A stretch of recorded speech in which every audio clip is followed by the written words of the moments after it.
Hello दोस्तों, आप सभी का स्वागत है आपके अपने चैनल बीके स्टडी पॉइंट में।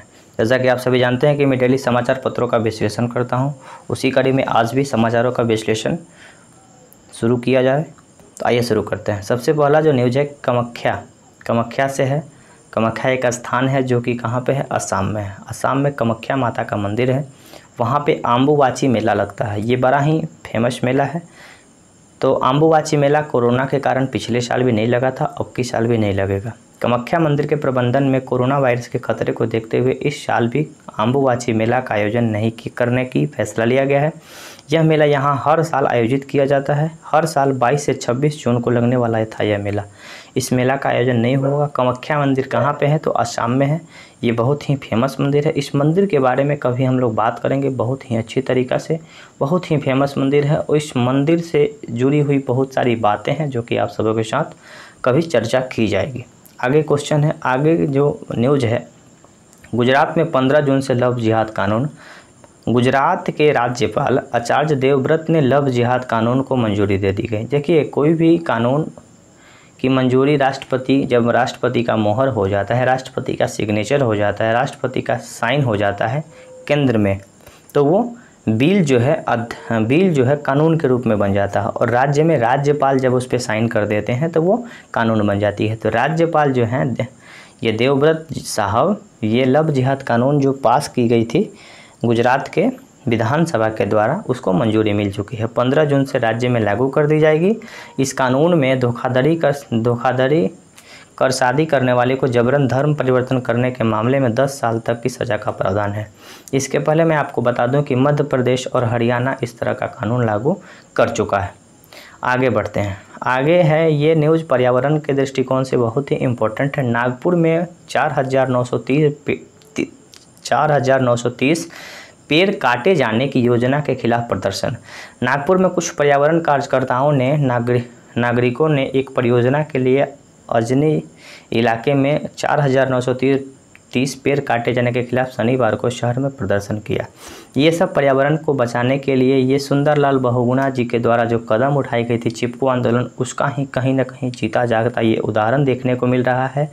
और लोग पूरी तरह से तत्परता दिखा रहा है ताकि पर्यावरण को बचाया जाए, पर्यावरण को न काटा जाए। अगर सरकार काम कर रही है डेवलपमेंट का, तो अगर 1 पेड़ काट रही है तो उसके एवज में 10 पेड़ आप लगाएं, तब जाके 1 पेड़ काटने। ऐसे पेड़ तो काटने की अनुमति नहीं है, लेकिन विकास के दृष्टिकोण से काटा जा सकता है, लेकिन उसके बदले में 10 पेड़ लगाया जाए, तब इसको पेड़ को काटना चाहिए।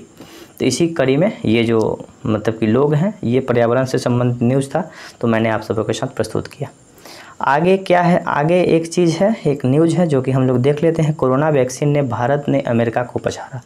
कोरोना, देखिए वैक्सीन जो सबसे ज़्यादा लार्ज स्केल पे वैक्सीन पड़ने की जो बात है ना, अभी भारत में फ़िलहाल वैक्सीन पड़ रही है। भारत में कोरोना वैक्सीन की पहली खुराक लेने वालों की संख्या, नीति आयोग के सदस्य स्वास्थ्य वीके पॉल ने बताया कि भारत में कोविड-19 के टीके एक खुराक लेने वालों की संख्या 17.2 करोड़ है, जबकि अमेरिका में 16.9 करोड़ है। उन्होंने कहा कि हम टीका अभियान लगातार सुधार कर रहे हैं, इसे तेज़ कर रहे हैं और आने वाले दिनों में और भी तेज़ होगा। भारत की जनसंख्या के लगभग 13% जनसंख्या अभी तक टीका लगवा चुकी है, जो कि 17.2 करोड़ बताई गई है।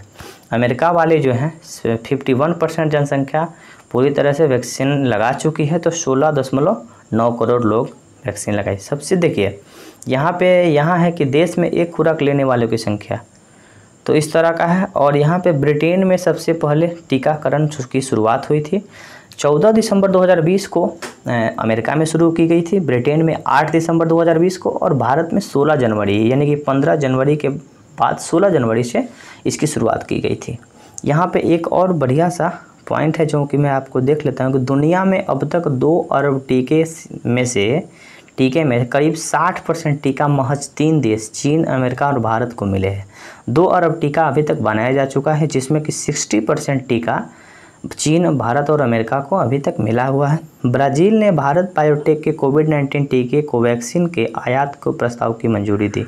अब अपना भारत बायोटेक वाला जो कोवैक्सीन है जो कि भारत बायोटेक के द्वारा बनाया गया, जो कि हैदराबाद बेस की कंपनी है, वो ब्राज़ील पूरी तरह से जाएगा। यहाँ एक बहुत ही अच्छी न्यूज़ है कि देश में जल्द ही सस्ती वैक्सीन कोरोवैक्स लॉन्च होने वाली है। बायोलॉजिकल ई जो कि हैदराबाद की कहीं कंपनी है, इसने तैयार किया है। इमरजेंसी अप्रूवल के लिए जल्द ही कंपनी अप्लाई करने वाली है। इसमें इमरजेंसी अप्रूवल मिलता है तो ये दोनों डोज की कीमत 500 रुपया होगी। एक और कोरोना वैक्सीन बन रहा है जिसका नाम है कोरेवैक्स, जो कि बायोलॉजिकल ई कंपनी के द्वारा बनाई गई है। आगे हम लोग न्यूज़ देखते हैं, ये उसी का कटिंग न्यूज़ है। फिर से ये हम लोग देख सकते हैं, यहाँ एक अच्छा सा न्यूज़ है, हम लोग देख लेते हैं। ये न्यूज़, इस तरह का न्यूज़ इंपॉर्टेंट होता है। पेट्रोल में 20% इथेनॉल मिलाने का लक्ष्य को 2025 तक पूरा करें। मोदी जी का स्टेटमेंट है कि पेट्रोल में 20% इथेनॉल मिलाया जाता है। इथेनॉल इसलिए मिलाया जाता है ताकि पूरी तरह से पेट्रोल को जलाया जा सके और प्रदूषण कम हो।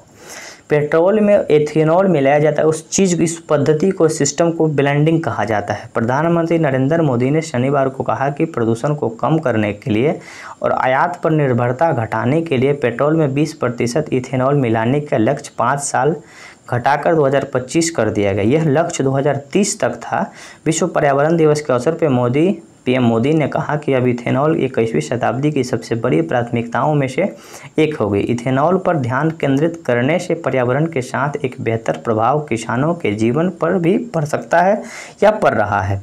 पिछले वर्ष सरकार ने 2020 तक ईंधन ग्रेड के इथेनॉल 10% पेट्रोल में मिलाने का लक्ष्य किया था। जैसे जिस तरह से इथेनॉल बनाने का बहुत तरीका होता है, जैसे गन्ना का जो मिल होता है ना, वहाँ से भी इथेनॉल बन सकता है, चावल के भूसी से इथेनॉल बन सकता है। तो इस तरह से इथेनॉल हम लोग अपने भारत में बना लेंगे और पेट्रोल और कच्चा तेल भारत दूसरे देशों से मंगा के, ताकि कम पेट्रोल मंगाना पड़े। 20% अगर हम लोग, जैसे 100 लीटर पेट्रोल है तो उसमें 20 लीटर हम लोग अपना डालेंगे और 80 लीटर आयात करेंगे। ठीक है, तो इससे भारत को फ़ायदा होगा। 10% मिलाने की बात थी, लेकिन अब ये 20% मिलाया जाए और इसका लक्ष्य 2025 ही रखा जाए। आगे क्या है? आगे क्वेश्चन है क्रिकेट से संबंधित है कि भारत में संभावना कम, यूएई और ओमान में ही होगा T20 विश्व कप।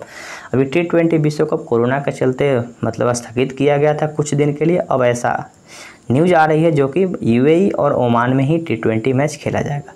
तो आज की न्यूज़ में बस इतना ही। मुझे विश्वास है कि ये वीडियो आप सबको पसंद आ रही होगी। पसंद आ रही होगी तो लाइक करें, कमेंट करें, चैनल को शेयर करें ताकि अपना परिवार बड़ा हो और हम लोग और अच्छे तरीक़ा से काम कर सकें। तब तक के लिए मिलते हैं फिर अगली वीडियो में। धन्यवाद।